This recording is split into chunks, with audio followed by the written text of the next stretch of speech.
try to figure out what was going on. So as soon as I saw the data go across, I could start saying, okay, what is it? Is it serial data? What baud rate is it? I could measure the bit width, which is 100 microseconds, and say, oh, that's 9600 baud. And it just turns out that it's a standard 9600 8E1, I believe. Yeah, 8E1 interface. So I could even hook up to Hyperterminal if I wanted to and see the data. With my scope, I actually have a digital decoding function. So once I tell it it's 9600 8E1, it will show me the bytes coming across. So it's pretty easy once you have it set up. And this is the first transaction that came across, the ATR, the answer to reset from the typical smart card response. And then I can say, okay, that's a valid ATR. Now I know my protocol is set up, and I can figure out how the rest of the transaction works, start decoding everything. So I took a bunch of different cards, plugged them all in, changed values, let values deplete, and just tried to get an idea of what things on the smart card changed as I was monitoring all this information. And again, all of this stuff, you can capture the transaction on the street, then go back to your lab, and you have unlimited time to figure out what's going on. I used a pencil and paper, and I think a day to figure out the transaction. Very, very easy. So there's a few of the, there's an initialization stage. You put the card in, and there's some communication that goes back and forth. The card says, here's my manufacturer ID, here's a serial number. The serial number is used. This was confirmed by the city later. The serial number is used. It's unique to each card, and it's used to monitor the usage of the card across the city. So if you buy a $20 card, theoretically, the city knows, okay, the $20 card corresponds to serial number X, and then they can tell where serial number X was used all over the city. So they can, for privacy people out there, they're tracking you. But you'll see that could actually be changed. You can create your own serial number, and then they're not going to be able to track you. So there's some other information that goes on. The card and the meter have this interesting communication process for some of the initialization where the meter says,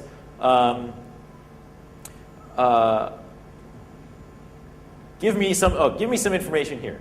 And the card sends over a bunch of information that we think is actually being used to calculate the password. And then the meter calculates the password, sends it back to the card, and the card says, yes, that's the correct password. You have access to me. And then it lets the meter communicate. So think about that for a second. If we emulate the card, we can just say, yes, that's the correct password. And then the meter will think it has the correct password, and you can just start communicating with it. So the card has control here. The card is telling the meter what to believe.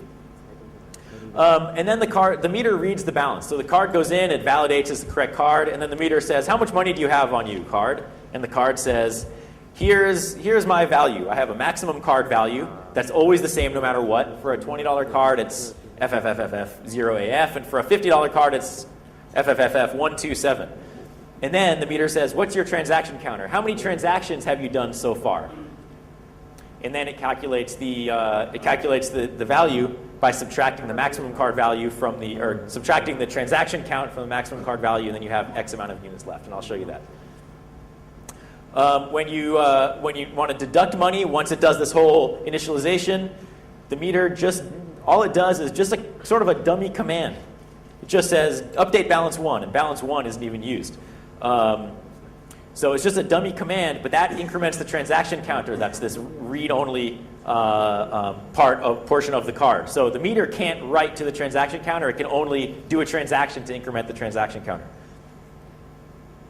And that's the only value that changes the entire time is the count, the number of transactions that this card used. So the card value is the balance minus 95 decimal, and then you can figure out the units. So in our $20 card, the maximum we have, it's a 25-cent unit, so we have 80 units. So what happens if we decide to change what the maximum card value is? Is the meter just going to accept that and listen to the card? We'll see. So I knew the transaction. I said, okay, let's try to replay the communication. Let's try to emulate the protocol. I didn't know anything about smart cards at the time, so I just read as much as I could about it. I had a book. I read all sorts of information, read the Hacktick article, and tried to figure out what methods do people normally try to emulate transactions with. I tried a few different microprocessors and settled on a microchip PIC just because I had a development kit already set up with a microchip PIC. And it turns out that all the satellite hackers in the world were using microchip PIC for their smart cards. So that was really cool. And there's a bunch of tools out there that I found later that we took advantage of.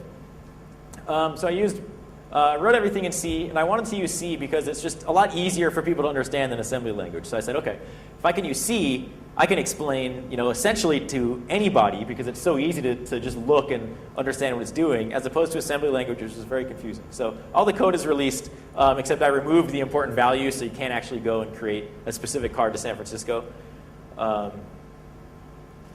So what I did is once I was able to emulate the transaction just straight captured from the card, that's when I started changing data and saying, okay, what if I change that balance value to all Fs instead of 0 AF or 127?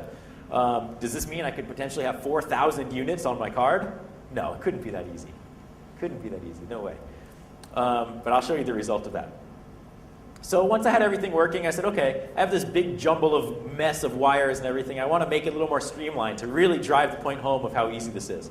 And I ended up finding something called a silver card, which was a PIC-based smart card, a general-purpose microprocessor on a smart card that you can program with whatever code you want. And that's what the satellite hackers have been using. So there's a link to that. But now you go from the jumble of wires, number 1, to number 3, which is just a smart card. And it was just very, very easy to, now I have my code running on the smart card, and it looks essentially the same, unless somebody's actually looking at the image on the card. You just walk up and put the card in the meter. And this next video is funny because I was holding my 1-year-old son. I had him in one hand, I had the camera in the other, and I put the card into the meter in the middle of the city. The cars driving by and everything. And nobody even cares. But here's the result of this whole hack.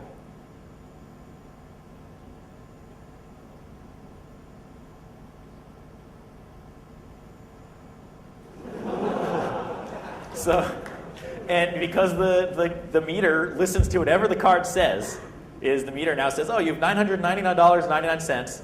But the beauty of this is not only can you deduct money, because the transaction counter is kept on the card, we never have to let the value deplete.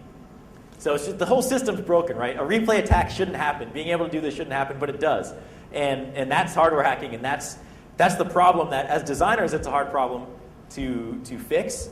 But as hardware hackers, we can take advantage of this. We can look at any product out there and find a hardware problem with it, find a security problem with it. And that's hopefully what you guys are going to do. So HITP this year, there's a bunch of hardware stuff going on. So it's a very exciting time because there's just so much stuff. With Rob's talk that's coming up next, a lot of amazing work done. Joop de Haas and his side channel attack talk tomorrow, highly recommended, very, very cool.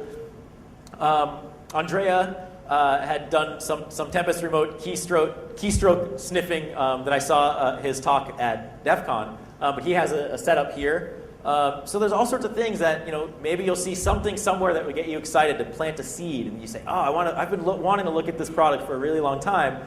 Now now I have some resources. Now I'm excited. Now I at least know a little bit of the process to get going. So if that's what you walk away with, that's awesome. Just some final thoughts. And I've mentioned these throughout. Hardware is so accessible nowadays, there's no reason not to do it. The line is blurred between hardware and software now. Now you don't have to be a hardcore electrical engineer to start breaking products.